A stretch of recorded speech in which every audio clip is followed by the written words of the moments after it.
you'll see a little front.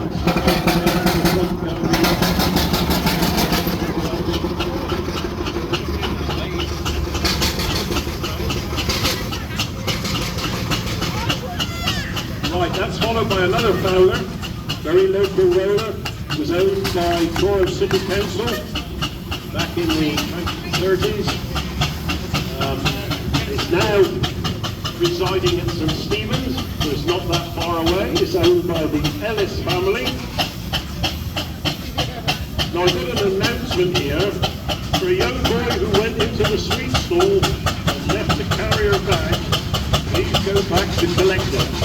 Well, I don't know what's in the carrier bag, and I don't know what sweet stall. That's all I can say. If you left a carrier bag in a sweet stall, please go back and pick it up.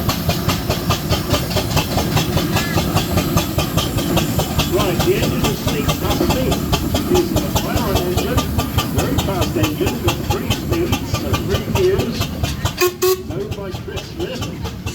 And in its day, this engine would be used to power a thrashing machine on the farm. Most of the agricultural engines that come into the ring today will have undertaken a similar task. Now we've got an Aveling and Porter Showman's engine coming in. This engine started life as a steamroller. In preservation days, it got rid of all the rolls, put on wheels, put a dynamo on the front, pretty lights around the canopy, and now it can be used as a showman's engine. It's now owned by Mike James of Zela, being driven by Rebecca. Rebecca was once in the Steam Apprentice Club, and now she's moved on and she's now driving the bigger engines.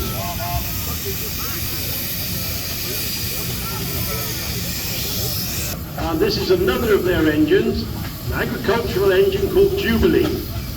Now owned by Dave Knott, who lives out of the county, but he keeps his engine down here.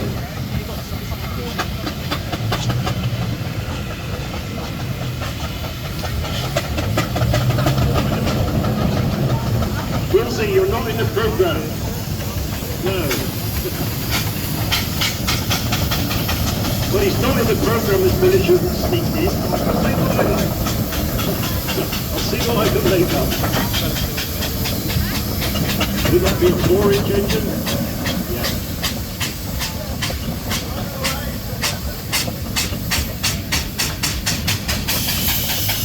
So one of those girls painted in black again, isn't it? Looking very nice.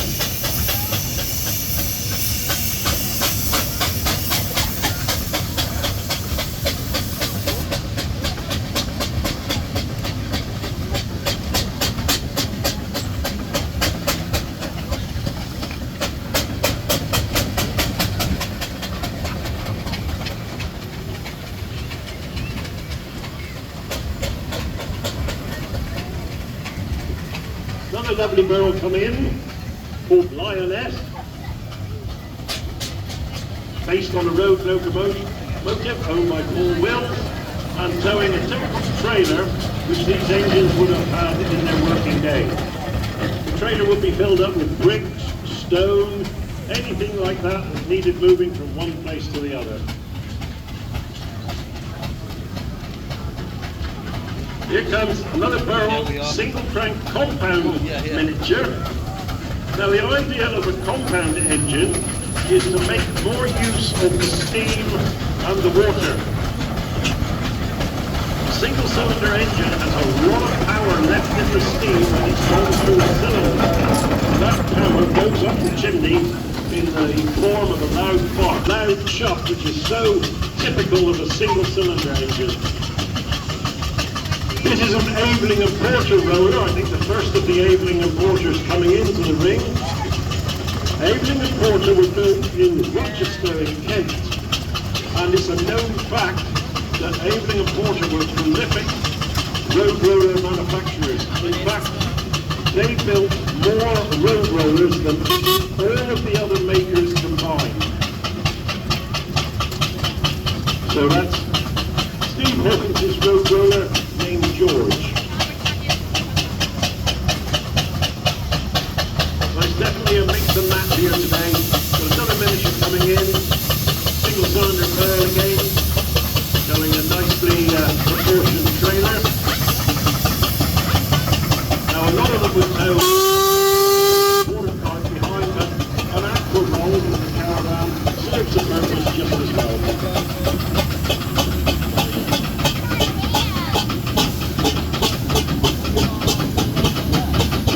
Only 5 full-size steam in at the moment, so there are 1 or 2 more to come.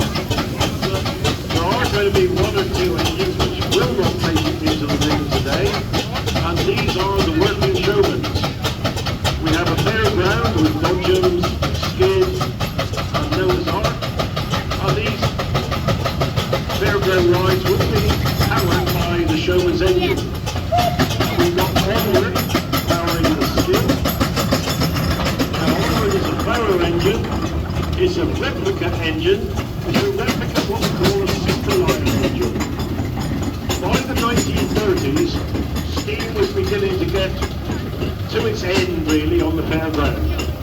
The Scammels were coming in with the dynamos and they could power and haul the fairground around. And so Fowler decided to build, I would call it their swan song.